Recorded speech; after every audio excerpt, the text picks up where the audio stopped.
Welcome, listeners, to episode 40 of the Running Guide podcast, where I aim to provide informative content and interviews with elite athletes and health professionals around the world, like in today's episode, where I'm chatting to a runner from the semi-rural suburb of Terry Hills in the Northern Beaches area of Sydney, who over the last couple of years has stepped up onto the podium multiple times with some great performances on the track and road over the 5 and 10K distance. And just last night picked up his second state title this year to go with the 5,000 metres by winning the 3,000 metres out at SOPAC with a PB. He's part of the growing crop of talented distance runners we have going around the country at the moment, and I'm sure we're going to be hearing his name mentioned a lot in the years to come. Welcome to the Running Guide podcast, Kieren Tall. Hey, Tally, how you going, mate? Good, thank you for having me. Appreciate it. Mate, it'd be pretty smart to us start off talking about that 3,000 metres last night. Some pretty smart running out there, second state title. Let's talk about it. Yeah, look, I'm really happy with last night. I did go in with the idea of wanting to run quick, and I knew that I may have to do a lot of the work, which ended up happening, so I kind of predicted that, but ended up being a little more tactical than I thought. Wasn't quite expecting that, but, I've been working on my kick, doing a lot of gym and, a lot more speed work, so I think that's all that hard work and a few changes in training has paid off. You talk about tactical. It looked like you were calling the shots out there. Is that not the case? Yeah, look, I took it out quick because I wanted to kind of break a few people and, split the race apart. Having Craig and Joe come with me was nice. I was kind of hoping we'd run a bit quicker than we did. So when some of the guys took over the pace, because I was kind of tossing up between, do I just take this out at 63, 64s myself, or do I sit back a little bit? I decided I'd sit back a little bit, and then considering the race slowed down, I decided that I'll try and get Craig to do some of the work and, not be the guy that leads till the last lap and then gets past. So there wasn't an agreement before the race with JB to sort of lead you out, or was that he was just racing his own race, or what was going on there? Obviously, you guys do a lot of training together. Yeah, Joe and I do a few of our runs together. We're really good mates. We did mention that we might try and help each other if it came to it, but we didn't really have a concrete plan or anything. We kind of just during the race, to be honest, just said, "Oh, 2 laps each makes sense." I think Joe started to hurt a little bit. Sure. It's doing a 3K in November, December is, fairly early in the season, considering really none of us have raced at all, let alone on the track for quite a long time. I'm very happy with where I'm at in terms of my speed work and my fitness. I think it'll be nice to have a go at a faster 3K later in the year, because I definitely think that most of that race, to be honest, felt more aerobic and more towards like a 5K kind of pace. Okay. I mean, I was watching the community races early in the day. It was blowing pretty hard. It looked like it had settled down a little bit, maybe a bit of rain, but the conditions obviously looked like they'd improved a lot. Yeah, no, with a little bit of drizzle, but honestly, pretty good conditions. It cooled down a bit, not much wind around. The only thing I'd say is I think before the race, it was pissing down rain, and I kind of thought this is going to be, pretty average, and it calmed down just in time. Does it sometimes? I mean, we're talking there before off air, starting later in the night, but sometimes there is that advantage. I mean, you've probably experienced in other races, it can be pretty average wind and that, and then as the night goes on, it starts to settle down. So that is probably one advantage of starting at 9:30. But apart from that, for early birds like me, I'd be struggling for sure. Oh yeah, I think for the people that going to bed later or have work late, run late, it's a late time to do a race. And I've said this to a few people when I've said it a few times, sitting there all day is really hard. So I always try and make sure I'm doing something during the day, even if it's doing some shopping, getting a haircut, going to lunch. I've got a routine that I go to the same cafe and get a veggie burger and chips before every track race. And it's kind of become my routine now. For those of you on the beaches, Driftwood Cafe is very good. Yeah, no, 9:30 is very late. It's hard to get to sleep after a race like that too. Yeah, you still be amped up for sure. Yeah, for sure. And how do you go as far as nervous tension leading into those races? Are you getting better at that, or are you still sort of, getting pretty nervous heading in? Oh, I think no matter how good you get, you're always nervous, but I'm getting better at it. I've definitely been working on the sports psychology thing a fair bit over lockdown, and just in general since I've started to step up into some bigger races and, be, I guess, more of a chance of winning them or being more of a talked about contender. So definitely, I think I've had my tough moments just like everyone has, and I've had things I've needed to work on and work with in regards to the mental side of running. I think that's very overlooked by a lot of people. Getting better, I think I was pretty good about yesterday. I got a really good support network. I was hanging with my girlfriend and a few friends and just getting some things done. I distracted myself for most of the day. I had probably a couple of hours where I was a little bit nervous, I'd say, but I was pretty good. It's just putting it all in perspective. Everyone gets those same thoughts of, what if I don't win, or what if it goes badly tonight, or what if this happens? But it's how you deal with the thoughts and how you choose to. I guess you can choose whether to let them affect you or not. And what I've been training to do is, change my response to them. Fantastic, mate. Definitely. 13-second PB, 8:04. So obviously you're nudging closer to that sub 8, and probably I'm pretty sure you'd be confident that you're capable of doing that now, and probably will next time you get the opportunity. Yeah, so it did feel, to be honest, apart from that first lap or two when we did go through 800 in about 2:07, that felt like I could have definitely kept that pace going if I'd wanted to. Didn't really want to lead the whole thing. As I said, I was tossing up about doing that. Just decided, considering the company I was with, I kind of could see that Craig Huffle wasn't hurting a lot and probably wasn't going to want to do any work until the latter stages of the races unless I made it tactical like I did. So I decided that I didn't really want to just drag someone around for them to kick off me, because that's not the best tactic. So I thought I'd make it a little bit tactical. And regarding racing, I do want to try and have a crack at a 750 or even maybe a bit quicker if I'm in the right race. I definitely think that's, based on the training I've done and last night's race, it's doable. I found that that 8:04, 8:05, whatever it was, it did feel like a tactical race, and it didn't feel like it was a fast race, so to speak. I took the race out fast to try and discourage everyone from coming with me. I also knew that if I just decided to even split 64, 65s, I'd probably take a huge amount of people with me, which I didn't want to do. Yep. And whereas not many people can, go out in like a 60 or, a 61 and then back up and run a 63 or 64 and then settle in, because sometimes that'll red line people and they wouldn't go with me. So that was kind of the idea. It certainly worked. Yeah, it certainly broke up really, really quick. I guess the guys behind, if that was me, I'd be thinking, I hope you can't hold this, but you never know. And I mean, as long as you don't start to doubt yourself, but you're obviously quite confident that, you could pull out a fast 4 opening 800 and still have enough to finish the job. So that was good. Yeah. I've been doing a lot of like kind of 400, 800s in training. I know that running a 60 is pretty comfortable for me and pretty aerobic. And yes, it's obviously on the faster side of what I do in a race, but my body is very used to running that, so I knew exactly how it responds. Yep, no, that's fantastic. All right, mate, we're going to head further back into your career, but I just want to kick off like I normally do, walking through your PBs. We'll obviously skip the 3,000 because that's a new one, but let's go to your 1,500. So that was a 3:55.02, November 18, 2018, out there in Sydney. Yes, that one was a while ago. Yep. That was a bit of a tactical one. I did actually race 1,500 2 weeks ago, and again, that was a tactical race, but I think unofficially 3:49 or 3:50. Okay. That was a pretty chill one again. I said to my coach, this kind of feels like 3K pace for most of it. And then I hit the afterburners in the last 200 and won that one in a kick. But I wouldn't mind racing some quick 1,500s later in the season. Yeah, okay. Yeah. I haven't really spent much time on those races. I've really only ever raced 2 of them ever. 5,000 earlier this year down at Box Hill there. Everyone loves Box Hill. 13:50.54.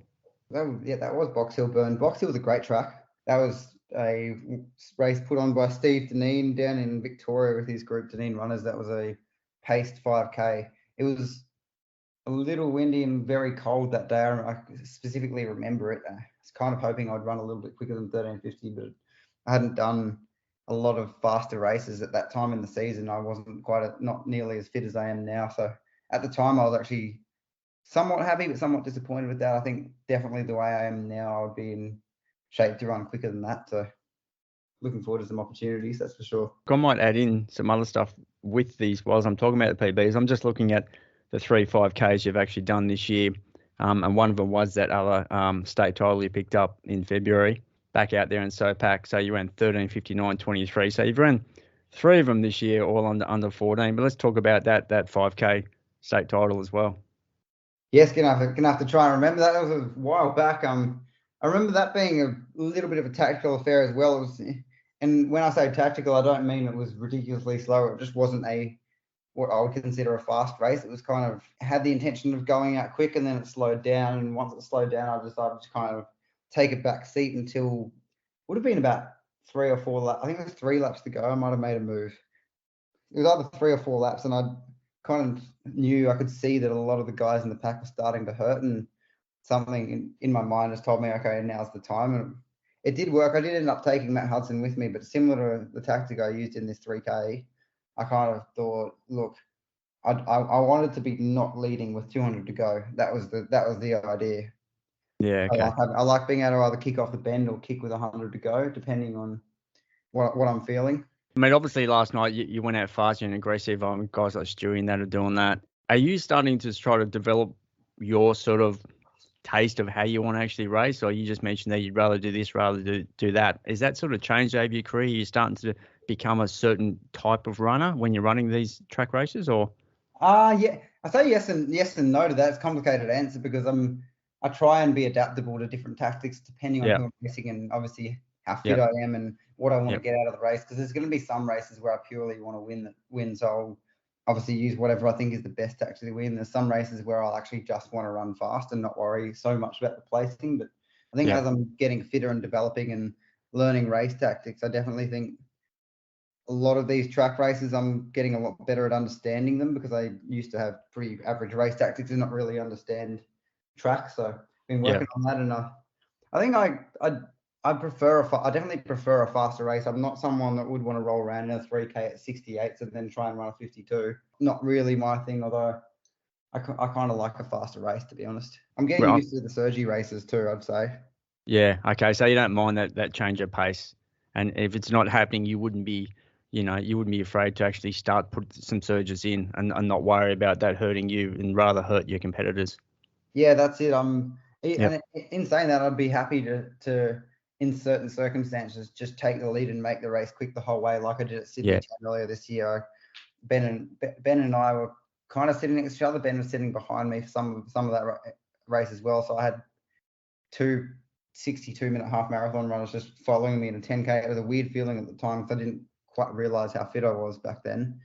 I was a bit shocked that I was actually fit enough to run sub 29 on the road. And I remember looking back thinking, why are these 62 half marathons sitting behind me? But I think I am learning how to race more. I said I like a faster race, but I'm becoming a lot more adaptable and, being able to change my tactics if need be, like I did last night, because I didn't expect Craig to come with us. I wasn't sure what he was going to do or how fit he was because he's from Victoria, and I haven't actually really spoken to him or met him before, so I didn't know whether he was in 8-minute shape or whether he was in 8:20 shape. I had no idea. So I kind of thought, okay, I've got a 3:36 1,500 meter runner with me, and it's turned into a tactical race. So I've got to try and put the odds in my favour somehow, so I have to be adaptable. Yeah, he had to work pretty hard to pull you and Joe back. Did you know he was coming, and did you know there was a gap behind?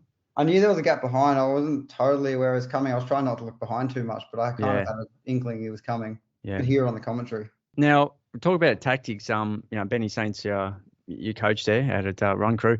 Did you have a discussion before the race about how he thought it might go or what you should do, or were you just like, let's play it by ear and I'll just pretty confident I can make the adjustments on the fly if I have to? Or I think Ben and I definitely had a chat before. We always do before every race, but we both agreed that we didn't really know exactly what was going to happen and who was going to come with me, who wouldn't. Ben said he probably wasn't going to come with me if I was going to do what I was going to do, and we both agreed, I've got to go out quick and break the race open, even if I do sit back later in the race and don't go for it.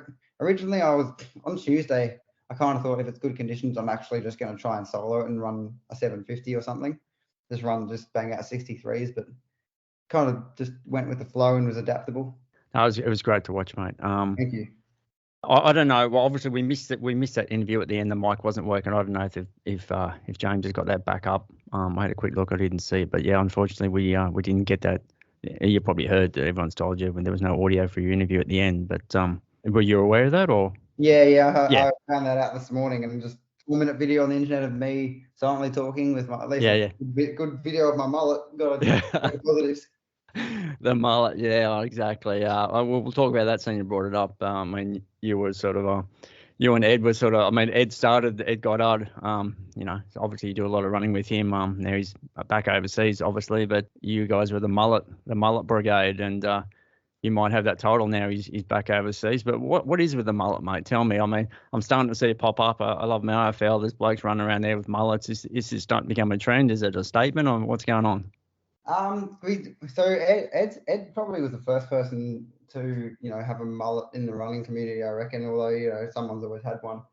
We originally did them with one of my mates, Josh Phillips. We both decided to shave them in lockdown just as a joke, really, and then they kind of just grew on us. We decided we liked them, and now I think I actually suit a mullet, and I'm better looking with one than without one. So it's a bit of a unique kind of, Kieren thing. It's something that I like. It's a part of me now, part of my self-confidence, and, just grew on me. I just decided to keep it, and then I grew it really, really long in lockdown this year to the point where it was well beyond my shoulders, and I've cut it yesterday just because it was getting a bit ridiculous.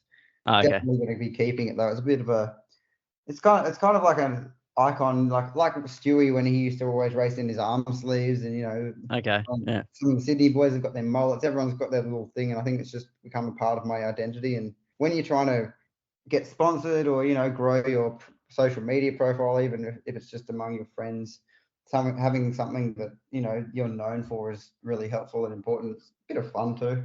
Well, if you keep winning races, mate, and being aggressive the way you are, mate, they'll remember that more than anything. But yeah, for sure. Mullets, I feel like the mullets look good on with running gear too. I mean, the way you guys are cutting it is to keep it out of your eyes. You know what I mean? You can have long hair, but you're just sort of cutting it back to the ears there, so it's not flopping around your eyes. Speaking about Ed, I think he had NCAA cross country in the last 48 hours. Do you know how he went, or? Yeah, I'm not exactly sure what the race. I don't think it wasn't NCAA finals. It was one of the, I think it was one of the like regionals or pre-meets or something. Oh, okay. Yeah, right. He ran I think he's inside the top 5. Knowing Ed, he would have wanted to win because Ed holds himself to a very high standard. Like myself and most of the guys that I run with in Sydney, everyone wants to win, but he seems like he's pretty fit. I think his focus is on the marathon though, by the look of his training. Mate, let's move on to that 10,000. 28:47, October 24, 2020. So 28:47.92. Let's talk about that race. We actually had an agreement in that one. We were going to take 2 laps each. That was between myself, Benny Saint, Kev Batt, James Nippereth, Ed, and me. Bit of kind of average conditions, and I wasn't really sure how I was going to run that night, so I was kind of pleasantly surprised. Obviously, I wanted to win. Didn't quite have the fitness to kind of stick with Ed because Ed did what I did in the 3K and threw a few surges in through the race, and that made the race a bit hard for me. I was kind of hanging on when it came to 800 to go, but I think that was a good stepping stone to running a faster time, and I was kind of expecting to, although I didn't really get another chance over 10K to do that. But yeah, no, I was happy with it. It was a tough race. I wasn't quite at the fitness level I'm at now, but it was probably pretty good for the training I was doing then. How fast have you run down there at SOPAC? You have been under 29 down there? Yeah, I ran one of my breakthrough races was 2019 SOPAC. I ran 28:52. Okay. So that was probably my big breakthrough into the open running world, if you know what I mean, of going from a boy to a man, so to speak. So what position did that get you in?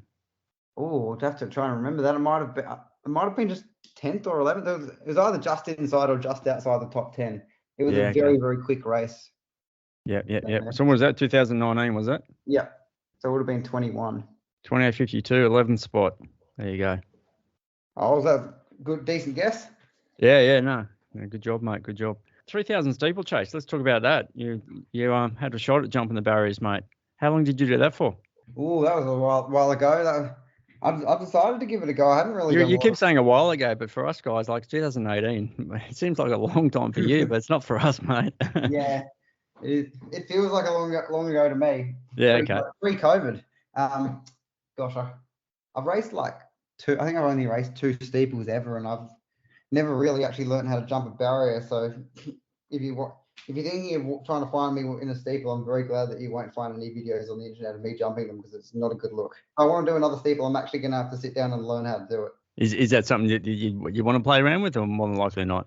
I'm honestly not sure. I haven't thought about it. I'd be open to it if I thought that there was a good chance of me, having a dig at an Olympic spot. But the one thing is that I don't have very flexible hamstrings. I've got really good muscle retention. I've got really good.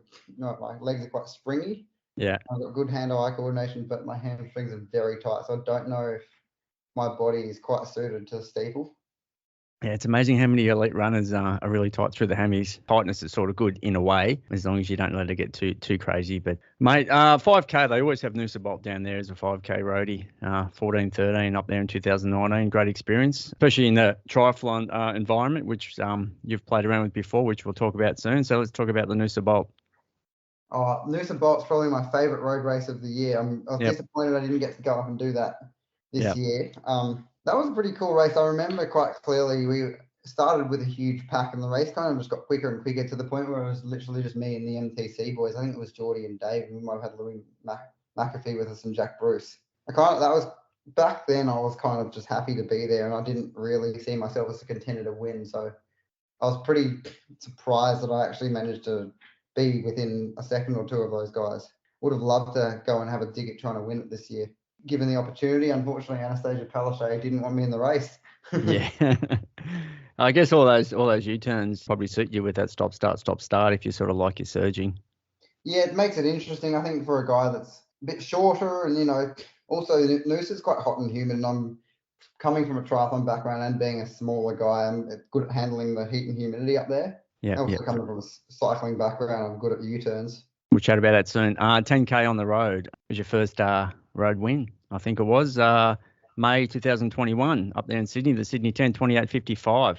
Pretty solid. Yes, that was very happy with that one. That was we didn't really have a plan for that one, but I kind of said to Benny I want to run quick, and so I ended up taking pretty much my training partners with me for a hit out. That's what it felt like anyway. Even though it was a race, I literally just had Matt Hudson, Tom DeCanto, and Benny with me. I kind of led up until 7-8K, and then Tom came around for the first time through in the surge, and I sat behind him for about half K, and sat next to each other, and just did my usual kick with 200 to go. Coming a signature now, but that was probably that's probably my best 10K I've run in the last 2 years, I'd say, or ever actually. Considering it's obviously, as you may know, track is probably a bit quicker than road. Benny interestingly ran about 6-7 seconds slower on the exact same course in the exact same conditions, same time of year, and then went on to run 28:17 on the track. So that was encouraging for me in thinking that I might have a possibility of doing the same thing, I guess. Obviously you're doing a lot of work with Tommy and Benny Saints and that in training and good mates and all the rest of it. And then it comes to race day. Does that, when you guys are up there sort of, fighting for a win, I don't know, does it make you feel more confident? Is there any more sort of banter or chatter, or do you guys just quiet and get the job done? Or I think there's a lot more mutual respect, I guess. Like, we help each other and we want each other to do well, but we're obviously very competitive. The other thing is we understand each other to a T. So right. We know exactly how fit each other is. We know what our strengths are. So we often, depending on, how everyone's going, we often kind of have an idea of who's fitter and what might happen. And, if, I haven't dropped so-and-so or so-and-so hasn't dropped me, probably know what's going to happen a bit more. But, it's very competitive, but we have a lot of respect for each other. And I think at the end of the day, it's just that we understand each other so well and we know what's going to happen. So we know each other's fitness levels. And it's kind of nice, though, doing it with the training partners. It sometimes doesn't feel like a race, though. Yeah, and it may bring the best out of you as well, just in those conditions. Yeah, definitely. Mate, up there in Terry Hills amongst the horse paddocks, mate, I know the area well. I'm an Avalon boy. I spent a lot of time up that way, cycling, and mainly Ringer Cycle Club. We used to do time trials and that up there. And running in all those trails that I see you get around in, mate. A long time ago, mate, when you're still a glint in the old man's eye, mate, before you were around. But so I know that area really well. I miss that area. How long you been up that area for? Have you lived there all your life? Are you up there with your parents, or? Yeah, so I lived in Davidson / Belrose, which is just close by, till I was about 11, I think 11 to 12, and then been here since 2011. Yep. Okay. And I think end of 2010 / early 2011. I've been here since then, and do a lot of my running on the trails around Terry Hills, Duffy's Forest, and also around Belrose. We've got quite a few close friends in the Northern Beaches that I ran with through lockdown, and I still do. Like I mentioned, Joe Burgess, he used to live on the beaches. Joel Solomon owns the Sticks and Bones running podcast, one of my best mates. I've run with Dan Kelly from the Blue Mountains a fair bit. Josh Phillips also, that goes to Villanova, he's from Belrose, so I do Okay. a lot of my running. I probably split my time between Narrabeen Lake, which I run with my girlfriend Ali a little bit, Belrose and Terry Hills. But Terry Hills is probably one of my favourite places. Both West Head Road is my signature long run. Try and run that pretty quick. It's got a lot of rolling hills, starts with a climb, similar to Falls Creek run kind of, but more elevation. Then there's the perimeter trail, just a lot of trails, a lot of hills. Not really much flat here. It's nice and removed from society, I guess. Sometimes it doesn't feel like you're in Sydney when you're running. No, it's a nice place up there.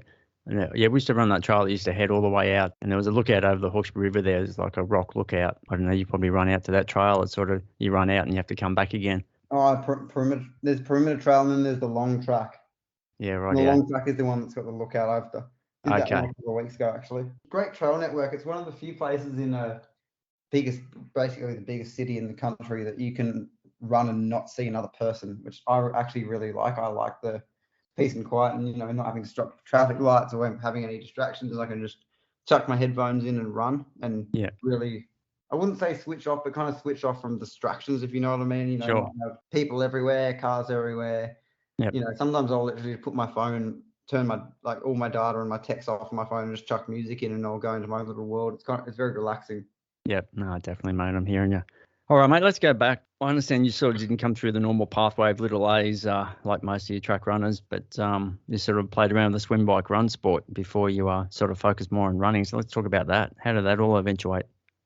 So I actually started off as a triathlete and I kind of was always running was probably always my strongest suit, followed by cycling. I was actually a pretty good cyclist as well, both on the mountain bike and road bike. I used to race all the criteriums around I actually used to be part of Manly Warringah Cycling Club like you and used to race, I don't know if you know, like the Hart Driving Centre in St Ives, the one. Oh, yeah, I've never been up there. Yeah. I used to race crits there and I used to do the West Head ones and I'd usually race either A Elite or A Club depending on how fit I was. So I was a good cyclist, good runner, never really ran many Ks as a kid. So I was kind of missing that background. I would, really only do a run session or two a week. Wasn't even doing long runs till I was 18 or 19.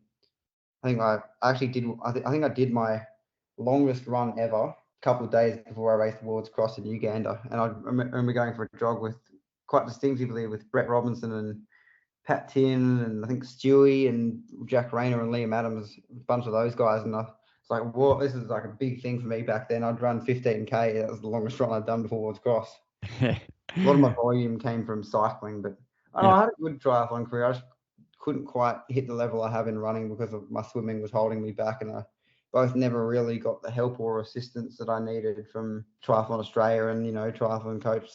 Had some great triathlon coaches, but I didn't really live near any of them, which was the difficulty. So you were doing this while you were at school? Is that when you got into triathlons? Yeah, well, I pretty much went through my whole school career doing triathlon, and as I said, I had some great triathlon coaches, but it was almost impossible to actually spend any length of time with them because they're all so far away. There was one in like out in Penrith, one in Sutherland, some in Queensland. It was just going to Canberra was just not doable for a school student, and I ended up kind of falling through the cracks. And I did win a few. I won a state title when I was, I think under 20 state in 2016. I managed to win that as a running race off the bike because I remember I came out of the swim a bit back and managed to ride down the front pack and then turn into a running race, which is my kind of race. But I think 2017, 2018, I kind of saw that I wasn't really going anywhere and probably wouldn't because of my swimming. So I decided to do running because I enjoy it more. Yeah, I see 2014 here, you over there in Edmonton, Canada, you went over there for the ITU series final race.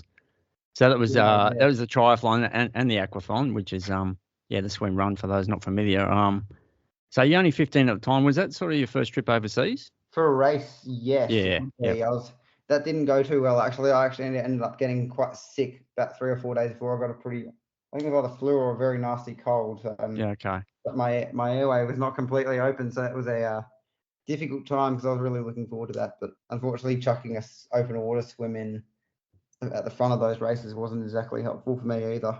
It was a great experience. So I love traveling around Canada. I've since traveled overseas a few times for races, and traveling even interstate for a race is just exciting. I love traveling and seeing different parts of the world.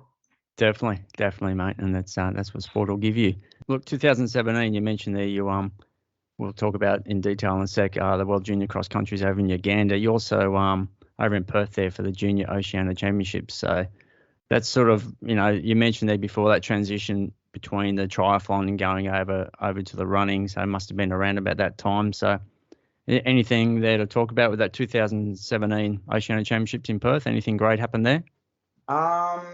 Ooh, I'm just trying to remember that race. I've raced so much and traveled so much, I sometimes don't remember things. I think with my experience in triathlon, duathlon, aquathon, I just felt like I wasn't really going to go anywhere with it, and I kind of gradually more and more worked out that I actually enjoyed running the most. Yeah. And is that because like too much catch-up work to do out of the water, and triathlons these days it's drafting, so I guess it's going to be pretty hard to get back on that lead group, and then you got to try and run them down. But a lot of these guys are running so quick off the bike, it'd probably be a hard task. Would that be right? Or yeah, look, I spent a lot of time in the water trying to catch up, and it just really wasn't going anywhere. And I'm not a person to give up, but I actually really wasn't enjoying it, and I just didn't see the point of doing something 10, 20, 30 hours a week that I hated when I could go do another sport that I thought I had a better chance in and enjoyed. Yeah. So there's two things just enjoyed running more, and didn't think, I thought if I had to choose between a triathlon career and a running career, I thought I had more chance of a running career, considering I was a triathlete, but I was actually making Australian teams in another sport. It made more sense to go to the sport that I was actually making an Australian team in. Were you doing cross country at school? Were you making sort of nationals? Were you that sort of level at school for cross country, or? I wasn't in early senior school. Towards the end of senior school, I was making nationals. I wasn't really much of a feature in nationals until year 12, where I was, I was running some top 10s and stuff, but really nothing too special, to be honest with you. I just raced cross country and enjoyed it, and I was decent at it, but not really. Didn't really. I feel like I really have only hit my stride and started to actually really open up my running career this year, to be honest. All right, let's go down over to Uganda, mate. I guess it was your first Aussie singlet in running. Yeah, it's my first proper Aussie singlet. I did race World Schools Cross in Hungary, but I wouldn't really count that, to be honest. It was my first real proper Australian singlet, I would call Uganda, yeah. And the conditions, hot? Like what was going on over there? Hilly, I guess? Hot, dry and humid. It was a pretty special trip up. Some of my really close mates, like Josh Phillips and Ed Trippers, and some of the Zach Fascioni, those boys were there with me. Had a really good race over there. Uganda was quite the experience, basically a third world country that had very different security and had very different people, and it was an experience just traveling over there and keeping safe and all that. Had a great race over there for me. I massively surprised myself and ended up being the highest placed Australian and fair bit in front of the rest of them, which I really didn't expect back then. That kind of probably helped me decide that I wanted to be a runner.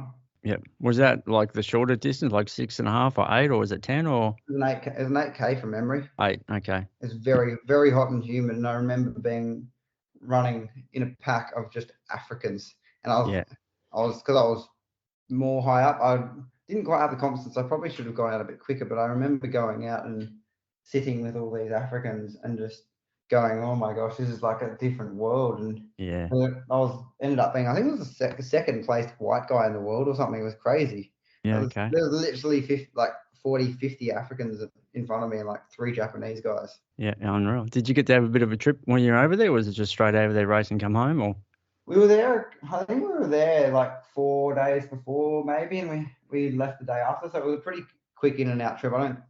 At the time, Uganda was almost on the do not travel list on the New South Australian government DFAT website, so I don't think we were hanging around too much. We spent a decent amount of time in the hotel just because of Uganda's security situation. Okay, bit scary. Yeah, we had our moments that were a little scarier than others, that's for sure. All right, we mentioned there before you are with Run Crew there, Benny Saints, bloody good environment to be around, bunch of good blokes in there. Imagine there's a bit of banter, a bit of fun going on around training. Yeah, look, I love Run Crew and I love the environment that I'm in, both in terms of my direct training partners and just everyone that's there. It's a really good vibe. It's fun, it's serious when it needs to be, but we're all good mates. We all muck around. Benny and Tom and Matt Hudson, we've all done a lot of training together. We definitely push each other hard. Lately, I've been a little bit more solo in the Tuesday sessions because sometimes Benny will do his own thing in the mountains because he's got a coach or doesn't want to do as much speed work as I'm doing because he's focusing on the longer stuff. Matt Hudson's been out for a bit. I think he's a little bit sick or something. I'm hoping he comes back soon because he was in really good shape earlier this year. I think he's just building back up now. And Tom and Ben and I usually train together Saturday along with the rest of the group, but we do some pretty quick tempos and thresholds around Centennial. Always doing your speed work with them. You never have to go out and do any of it on your own. Well, I mean, obviously lockdown, I was doing it on my own, but most of the time I get to run with those guys. It just depends what we're doing. Sometimes we'll drop each other or have different workouts. What are you running? 7 days a week? Yeah, like six days twice a day, or what's the schedule? 7 days a week. I don't really have any days off unless injured or sick. Just don't see the point in it. But I definitely have, rest days, so to speak. And if I'm needed, I'll take one. Just gotten good at listening to my body. I'm running. My mileage has dropped a little bit because I've been doing a bit more speed work and I've been forced to actually work a little bit more because a few people have quit at my job where I work for Nike in Hornsby. Okay. That's basically just to support myself through running because I'm hoping at some point soon I can get a professional contract and either run for a group or just continue where I am now and get a sponsor. Usually I'm on about 150k a week, and that's going to be the plan leading up to SOPAC. But yep, okay. That's just 7 days a week of running. I'll double 2-3 times a week, and I'll do 2 gym sessions. So how's that strength and conditioning look like? Are you doing that like with a group? Is there like any structure to that, or? Yeah, so I've got a strength coach that I see twice a week, and that's just an individual training session that we do together and go through my workout, and it's on a 4-week cycle. Pretty simple, normal stuff, but his name's Dan Harris. He's really, really good with it. He knows what he's doing. It's called the gym's. I think we've just opened up a gym actually. It's called Elite Health Club down in Eastern Valley Way. If you're needing a strength coach, Dan is very good.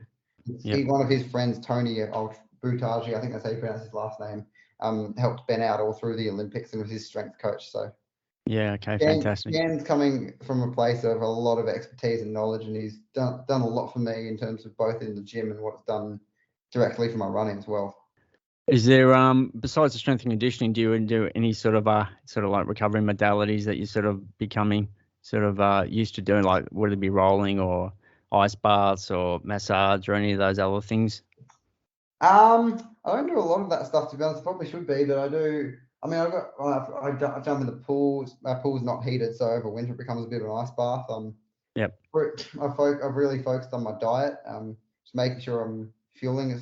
I wouldn't say I have a particularly clean diet, but I'm just making sure that I'm eating the right amount of things. Like carbs, protein, magnesium, all of that stuff. Just iron. Making sure I'm doing all the right things there. I've got a spiky ball. I use a band to activate my glutes. So nothing really special or crazy or interesting, but I'm definitely paying attention to what my body needs. So working at Nike or Nike, I never know which one to say. It depends what side of the world you're on. Exactly, mate. Well, are you studying uni, or you were, or you're not, or? I'm just working at the moment. I'm not studying at uni. Well, hopefully, like you said, maybe working for Nike might help you pick up a sponsor. I mean, that's the dream, isn't it? Yeah, that's the goal. I'm hoping that I can go to Nike or another shoe brand who, and just say, look, I really want to work with you. Like I'm interested in, the social media side and promoting a brand, helping grow a brand. If it obviously Nike and New Balance and Adidas, the really good shoe brands don't probably need help growing, but they can definitely help grow their customer base. And, I'm very interested in shoes, as is Tom DeCanto, as being a podiatrist, but I've done a bit of study in that area unofficially, just, through Nike and through friends and doing a bit of reading. So I'm very interested in shoes and shoe tech, and definitely would love to, test products and help develop new shoes. It's a cool part of the job. Yeah, no, definitely. That'd be fun, mate, for sure. Just looking at, the current crop of runners at the moment, there's a growing list of guys running around that 28:30 for 10,000 at the moment, which is pretty awesome for distance running in Australia now and sort of obviously in the coming years. But I mean, 28:30 is still a minute off the qualifying standard at majors of 27:28, which is pretty scary, isn't it? I've only ever had three runners run that quick. Obviously, your coach Benny, Stewie, and Paddy Tiernan. So I'm just wondering, Do you just keep working? I mean, obviously you got Benny Saints as your coach. I mean, what a man to have on your side helping you out there. But do you just keep working at getting faster at the 10,000 on track, possibly trying to crack the 28? Or are you sort of getting the stage where you start thinking about switching up to the longer distances on the road? And what tends to happen is when guys start doing marathon training, the extra strength and endurance they get, they start to run quicker on the track. Like, is there a transition period you're starting to think about, or is it just focus on getting quicker on the track for now? At the moment, I'm just focused on the shorter stuff, getting quicker on the track. I feel like I haven't really had an opportunity to run to my potential over 10K, both because I've only really been under Benny for a year or two, and I feel like I've only taken this sport 100% seriously in the last year. I feel like I was a little bit in and out, and doing 90% of the things I should have been doing, and not as consistent. So I think I've still got a lot of improvement in me, and confident that I can try and crack that 28-minute barrier in the next year, hopefully. Yeah, no, that'd be awesome. So at the moment, you mentioned there before SOPAC. I guess that'll be Australia Day weekend. That's the next goal, is it? That's what everything's leading towards now. Yeah, I've got a couple of races this year that I'm gonna give a good crack to, which is potentially New South Wales 10K on track and the Sydney Harbour 10, and I might even depending on whether I want to do a training block for SOPAC or whether I want to race, I might do something like an LB Top of a Smile if I feel like switching it up and doing something shorter. But yeah, SOPAC is the big goal. That's what I'm really working towards. I want to try and run fast there and see what I can do. I couldn't give you an exact time because I might either undersell or oversell myself, and obviously rather undersell myself and then run better. But I don't want to limit myself to a time either, when I might be in better shape than I think. Any idea how many guys have ran sub 28 in this country? I should have looked that up before. I don't think there's not many. There's not many at all. I know Jack Rayner and Brett have done it. Obviously, Stewie's done it. Pat Tiernan, Ben's done it. I don't know how many 10Ks Mottram has done on the track, but I would say he's definitely done it. Yeah, I think Mottram was 35. Collins Birmingham's 29. Dave McNeil would have done it. Yeah, obviously Sean held that for a long time before Benny got it. So yeah, let's call it a dozen. So yeah, it's solid anyway. Yeah, I feel like once you get into the 27 bracket for 10K, you're almost definitely going to be having sponsors knock on your door, and I think that kind of turns you from someone that might say they're kind of professional or racing at professional level to someone that can actually do it as a career. Yep. Being out. Look, if I ran, I'd be very happy with a low 28s. I think I'm, based on what I'm doing in my sessions and my training and races, it's definitely doable to run something like that. But it's what exactly, whether it's a 28:15 or whether it's a 27:55, I don't know. I don't want to, put a time when I wouldn't have a clue. So the goal is to run sub 28 because I feel like that's because I want to have a crack at Com Games for the 10K. And Com Games, I mean Birmingham, and Worlds all coming up next year, and that's still 27:28, isn't it, for Com Games as well? I think that might be the A qualifier. I think Com Games is a bit slow. I think Com Games is 27:40 or 50 from memory. I think the B qualifier might be 28 minutes or 28:10. So I might be able to sneak in with a B qualifier. Just obviously depends. We do have a lot of guys that have run much quicker than that. So I might rock up the SOPAC and run a huge PB, and it still might not be enough depending on who's there. So yeah, right. So at this stage, you're still thinking that Eugene, Oregon, or Birmingham next year is a possibility. It's definitely a goal. It's something that I want to try and get after. It's hard to say whether I'll do it or not, but it's definitely what I'm working towards is in the plan. And it'd probably be a good pathway to Paris in 24. Yeah, definitely. Like my goal is to make this into a career. Like I want to be a full-time professional runner and be able to, not have to work a job to support myself and literally make running my full-time career, and obviously then have a stepping stone into another career after running. But yeah, the goal is to be making Olympics and Commonwealth Games and have a sponsor and go overseas and race. That's the dream. Yeah, well, you're certainly doing everything you possibly can, mate. So it's fantastic. Boy, I love rap music and cars. Tell me about that, mate. With rap music. I'm a rapper myself. I used to muck around with it. With like rap music, and then just started to get better at it. And I'm probably going to record a few songs soon. I'll have Yeah, to okay. keep you updated on that one. I love hip hop music and music in general. I've grown up with a musical background, playing a lot of different instruments, and then listening to a lot of hip hop, and starting to teach myself to rap, and then just became a thing. Just I love the hip hop genre, the culture, the music. Yeah, okay. Yeah, just the stories they tell. Yeah, the musicality, the stories, everything about it is kind of, I don't know, I like it, and it resonates with me. I just love listening to music in general, but particularly hip hop is like probably my thing, both the Australian and the UK and American. But Yeah, I mean, you talk about, dreaming big and all the rest of it, and then talking about rap. Eminem proved that anything is possible if you dream, and don't let things drag you down, because he was certainly they pulled him down pretty hard, and he just kept oh getting yeah, back up.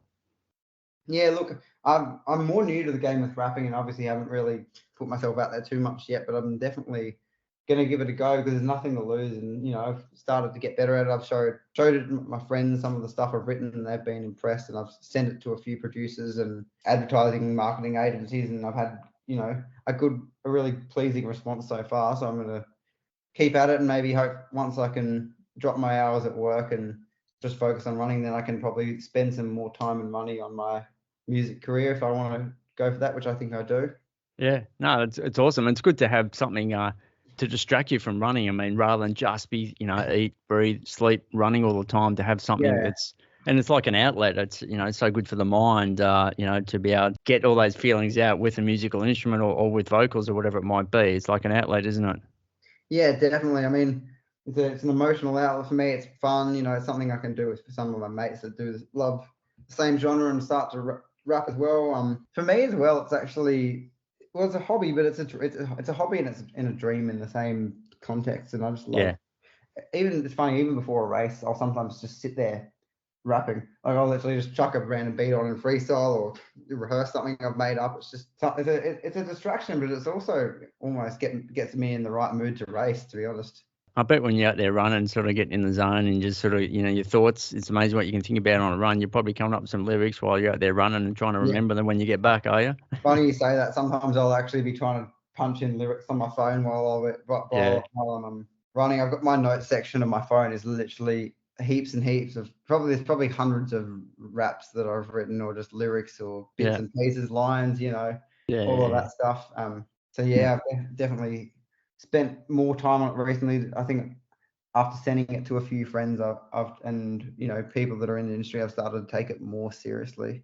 Oh, that's awesome, man. That's really good to hear. It's good to hear. I like to hear, people at your caliber in running, but also have something else to distract themselves from, because it can be unhealthy just to have your life evolve around running. So I think that's going to Definitely. make you a better runner, in general. Yeah, Oh, for that's sure. fantastic. I think I would struggle if I didn't have music, and I think taking music more seriously will be helpful for me, because if I just had running and I didn't have a job or didn't have anything else, it can be really hard when things don't go right and your whole world comes crashing down. Yep. It's good for my mental health, both in and outlet of itself. Yep. Yep. And it's another thing that I care about and that I can work on, and pride myself on, and try and be the best version of myself. So I kind of I like that.